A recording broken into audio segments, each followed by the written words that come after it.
Can Amazon make money? Well, For over 2 decades, Amazon was making billions in revenue, but barely breaking even or even losing money. People weren't sure if Amazon would ever turn a profit, but after achieving complete market domination, Bezos retired in 2021 and Amazon finally turned on the profit machine. Within just the last 4 years, Amazon has gone from losing $3.57 billion to netting $85 billion on an annualized basis. In fact, Amazon is now generating more profit than Meta and almost as much profit as Nvidia, despite only having 10% net margins. Amazon is now one of the most profitable companies ever, and this was Bezos' plan all along.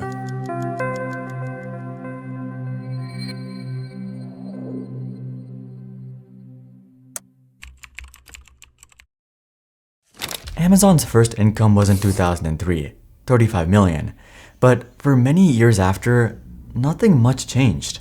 Their revenue was going up, and so was their market cap, yet profit was flat, though that didn't bother Bezos, because behind that flat line was a lot of explosive growth, just not in profit. Just released its Kindle Fire HDX tablet in typical Amazon style without making a profit on the device. So you sell this at break even? we sell this at break even, and then we That's hope a to very make, thin margin. It's a very thin margin, but we hope to make money when you Sell all the stuff. buy The books That's always and been your movies. philosophy. Exactly.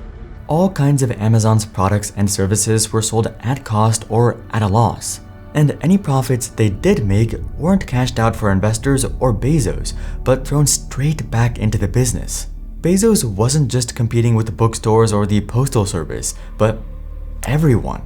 Amazon had gone narrow and deep in e-commerce and book sales. Now they were going wide into every industry you could imagine. Grocery deliveries, fashion, TV shows, data centers, healthcare. But some weren't happy about this. There are areas where your power is so great and your margin, you're prepared to make it so thin that you can drive people out of business, and you have that kind of strength. And people worried, is Amazon ruthless in their pursuit of market share? The internet is disrupting every media industry, Charlie. You know, people can complain about that, but complaining is not a strategy. But how could they do this? Or rather, why would they do this? Why break into all these industries and not make any money? It all comes back to Bezos' philosophy. Your margin is my opportunity. Other companies, be it fulfillment, retailers, delivery services, devices, or any other competitor to Amazon, were sitting comfortable on a nice profit margin. There was very little disruption, and Bezos saw this as an opportunity. It's kind of like we built this lemonade stand, 20 years ago. The lemonade stand has become very profitable over time. But we also decided to use our skills and the assets that we've acquired over time to open a hamburger stand and a hot dog stand and so on and so on. So we're investing in new initiatives. But to do this, he would need scale. Massive scale. Because the bigger you are, the less money each shipment, Kindle, or product costs. This is called economies of scale. The more products you can produce, the more your costs get spread out. That's how Amazon could offer services at such low margins. But all of these cost a lot of money and for a long time. For decades, Amazon operated on razor-thin margins, which Bezos was upfront about. He literally told shareholders in 1997 that it's all about the long term. We will continue to make investment decisions in light of long-term market leadership considerations rather than short-term profitability considerations or short-term Wall Street reactions. But there was another problem. The plan was to grow and reinvest money back into the company, but Bezos' hand was also forced, something that sets apart Amazon from other startups: equity. This is the way most companies raise money. They sell a percentage of company ownership in exchange for cash to grow the business. There are early private seed rounds, growth rounds, and big initial public offerings or IPOs. From equity, Google has raised a total of $1.7 billion, most from their IPO. Airbnb has raised $9.9 billion. Meta has raised $18 billion, and Uber an absurd $29.6 billion. Yet currently, as of me writing this, Amazon outranks all of these companies in market cap, but raised just $63 million from equity.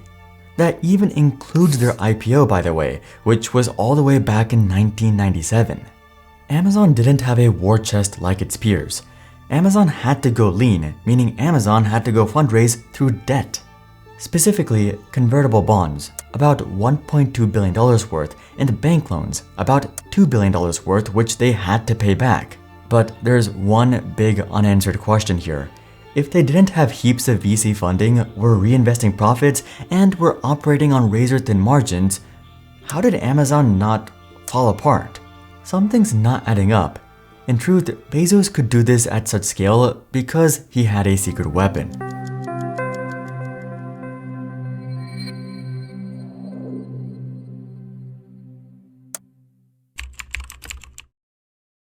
Bezos' secret weapon was AWS. Your secret weapon could be AI. That's why I'm excited to talk about today's sponsor, Warp. AI coding tools often get written off as gimmicks. Fun for toy projects, but useless once you're dealing with a real codebase. Warp is trying to prove that wrong. Warp calls itself an agentic development environment. Basically, you can code, review, and ship with multiple AI agents inside one environment. Think Cloud Code or Cursor, but with a much deeper understanding of your projects. And they've got receipts. Warp is ranked number 1 on Terminal Bench. On Sweetbench Verified, it scored 75.8%, top 3 worldwide, ahead of Cloud Code, Codex, and Gemini CLI. You can check those at tbench.ai and sweetbench.com yourself. In practice, that means real-time indexing across multiple repos, so agents understand your codebase, a dedicated review panel where you can see diffs against branch or master and fix them in line, and the ability to reprompt specific changes in plain English. There's also a built-in text editor for when you want to take over, plus an agent management UI where you can scope rules per project or run several agents side by side without losing track. I put it to the test with my own bond investing app, Silo.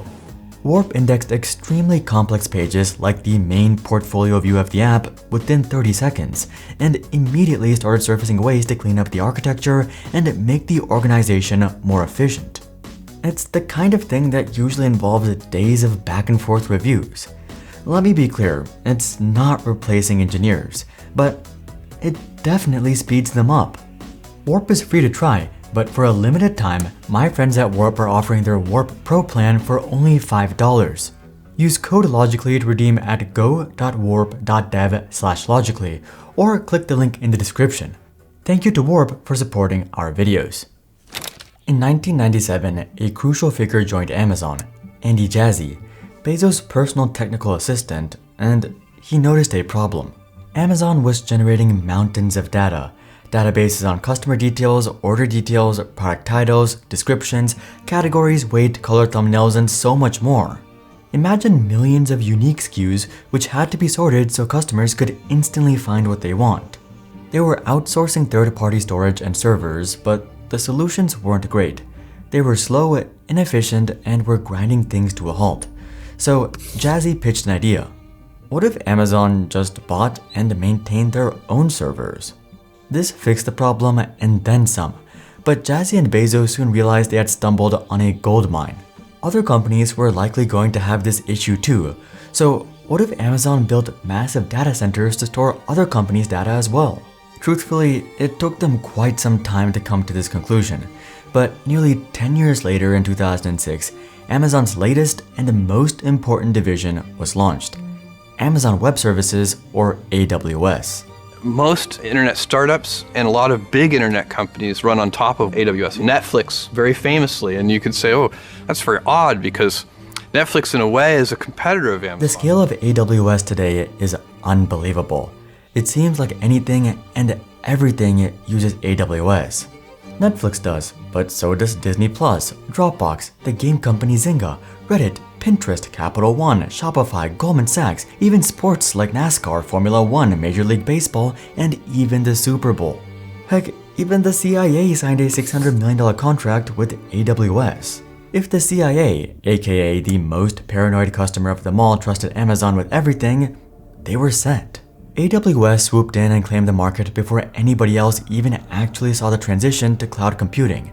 But it somehow goes even bigger than that. Amazon was so early and went so hard that they essentially built the foundation for all of the internet. And now we see the fruits of this investment. AWS broke even around 2009, then became more and more lucrative. Its revenue and income began doubling every year. In 2014, AWS generated $4.6 billion, yet just 2 years later, this was at $12.2 billion. That seems kind of low. After all, that same year, Amazon's North American retail business made $79.7 billion in revenue. Their total retail worldwide was $123 billion. That's 10 times more revenue. AWS seems almost pathetic in comparison, until we look a bit closer. The profit on that retail was $2.36 billion. Their international retail also lost Amazon $1.2 billion. But AWS made Amazon $3.1 billion in profit. Despite bringing in 1/10 as much revenue, AWS made twice the amount of profit as Amazon's retail. That's the key. AWS was Amazon's growth engine. They didn't need equity fundraising because they had AWS. That meant they could focus all other parts of Amazon on growth, scale, and gaining customer loyalty. Customers join because it's cheap and great. Amazon grows giant, and eventually, Amazon turns the knob from growth to profit. And the sheer scale of what came next was unbelievable.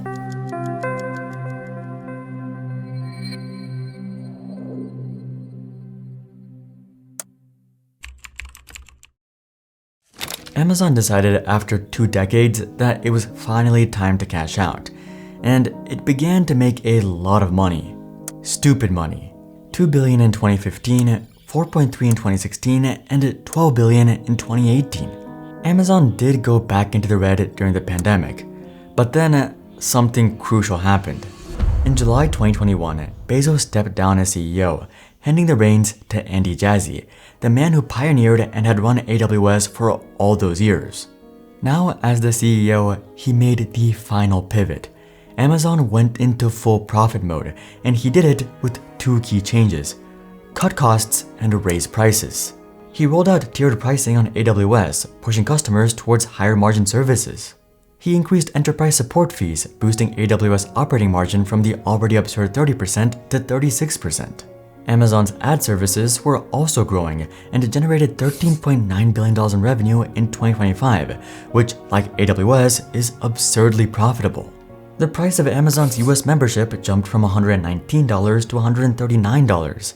But this also meant trimming areas that weren't making money or wouldn't in the future. Amazon announced 18,000 corporate and tech job cuts in underperforming teams, then another 9,000. Jazzy's profit mandate was working, with the secret cushion of AWS profits absorbing any shocks. For the full year, 2023 brought in $40 billion in operating income, and that was just the beginning. Fast forward to 2024, and the full year saw income of $62.2 billion. Today, Amazon has the second largest revenue on Earth, narrowly behind Walmart, and now Amazon is making annualized profit of $85 billion. It now sits among the 10 most profitable public companies worldwide. Bezos wasn't crazy. He understood something profound. Sometimes you have to sacrifice short-term profits for long-term domination. While Wall Street analysts waited for quarterly returns, Bezos had an entirely different worldview, which I think some companies should learn. Here's a job I would reject. If somebody came up to me and said, Jeff, I want your job to be to drive up the Amazon stock price and just manage that directly. Now this might sound ridiculous to some of you, but many companies actually do this. They actually go out and they try to sell the stock. That's kind of the final output. And it's much better to say, okay, let's not do that. That's not going to be sustainable. It's kind of a silly approach. Amazon was scaling so they can dominate, not in 1 year, not 5 years, not even 10 years, but in the distant future. Delaying profits and instead building infrastructure, warehouses, servers, and also customer loyalty. Bezos built a business model with margins in mind. Your margin is my opportunity. Customers were at the center of everything. And on this channel, subscribers are at the center of everything. We're working on getting to 1 million subscribers by the end of this year, and we're over 80% there. If you subscribe right now, we might just be able to pull it off. Bezos knew that if he could serve customers better for cheaper, he could win. But to do that, he needed a profit engine to carry that business.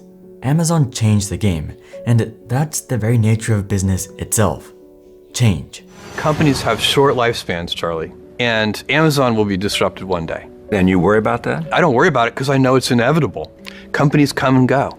And the companies that are the shiniest and most important of any era, you wait a few decades and they're gone. And your job is to make sure that you delay that date. I would love for it to be after I'm dead. Amazon may be making profits now, but it seems like their core business now sucks. And I'm not talking about AWS. Their online shopping used to be great, but now it's overpriced junk from China. Amazon has turned into the expensive Temu, and it could destroy their business. Watch this video to find out how and why. But until then, I'm Hari, and I'll see you guys on the next one.